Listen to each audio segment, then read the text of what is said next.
ثم أنتم هؤلاء تقتلون أنفسكم وتخرجون فريقا منكم من ديارهم تظاهرون عليهم بالإثم والعدوان وإن يأتوكم أسارى تفادوهم وهو محرم عليكم إخراجهم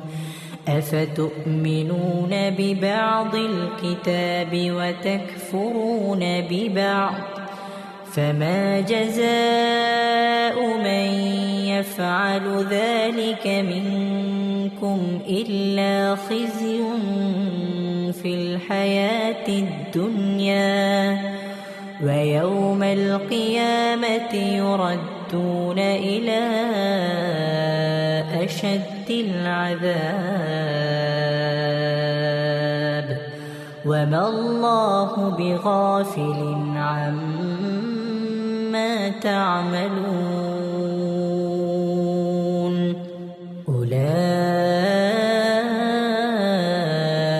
الذين اشتروا الحياة الدنيا بالآخرة فلا يخفف عنهم العذاب ولا هم ينصرون